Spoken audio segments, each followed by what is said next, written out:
Today on Pantera TV, we're discussing the topic of what is money, whether or not Bitcoin can be considered as money, and some of the basic functions of money.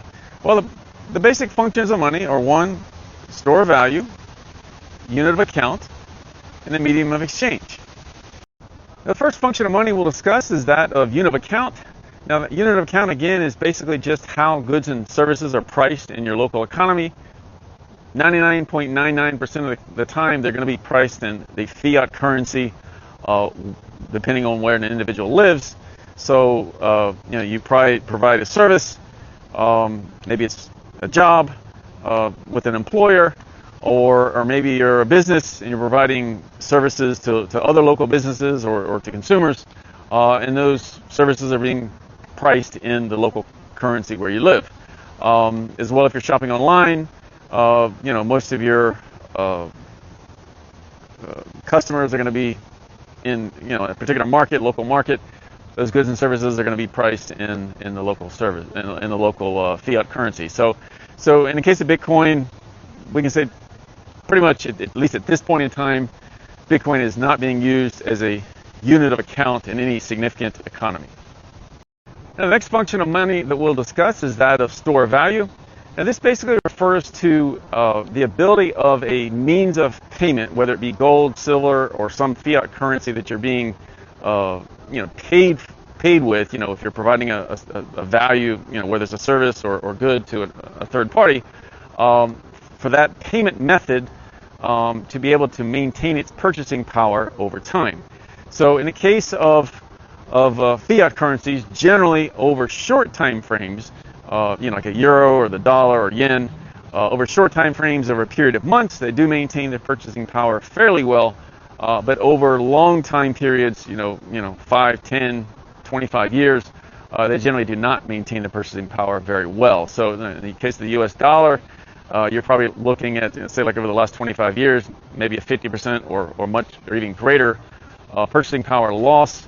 In the case of some hyperinflated currencies such as the Venezuelan bolivar or the Argentine peso, you're looking at a 99.9% loss of purchasing power, and that's just catastrophic for the holder of fiat currencies like that. So now, if we look at Bitcoin, right now it's around 65K.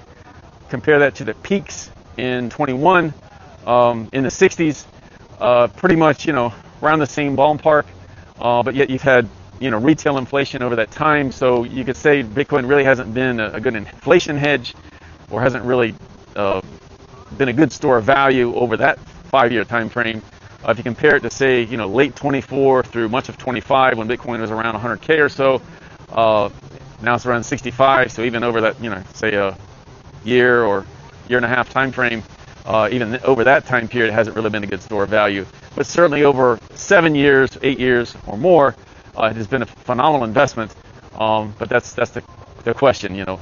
What is your time, your holding period, and using that to evaluate Bitcoin as a store of value. Now, the next function of money we'll discuss is that of medium of exchange. So this is basically the ability to be able to purchase goods and services with a certain payment method. So you could have a retailer that accepts cash, that accepts credit cards, accepts checks, debit cards, and so forth. Do they accept Bitcoin? In the vast majority of cases, the answer is no. I can't go to my grocery store. I can't go to a restaurant downtown. I can't pay my rent. I can't pay my utility bills. I can't go to the mall and buy goods there either in Bitcoin. So, there are a few unique locations around the world. There are a few unique retailers that do accept Bitcoin as a means of payment. But, 99.9% plus of global commerce is still transacted in fiat currencies, or via some maybe credit card or debit card, but still but not using Bitcoin. So could this change in the future? Yes, but at least as of mid 2026, Bitcoin is just generally not used as a medium of exchange. So what are some of the challenges of Bitcoin being used as a medium of exchange? Well, one, price volatility. A retailer that accepts Bitcoin would pretty much have to convert it to to fiat currency rather quickly to avoid the potential of losing money if the price were to decline subsequent to that transaction. You also have tax implications. Using Bitcoin in retail creates a potential capital gain or loss depending on one's cost basis. Then you've got the situation of just systems that aren't set up. They're more set up for Visa and MasterCard payments or the SWIFT network and that sort of thing, but not set up to just accept payments. And so it's just more of an administrative burden when the vast majority of consumers are not using Bitcoin. They're just holding it maybe for investment, but not using it in commerce. So retailers just don't see a need to accept it as a means of payment. So while Bitcoin hasn't been gaining really much traction as far as merchant adoption or usage in retail commerce, there has been some growth in some apps that are being used for remittances. So in the case of Strike, it is being used for international remittances or cross-border transfer payments.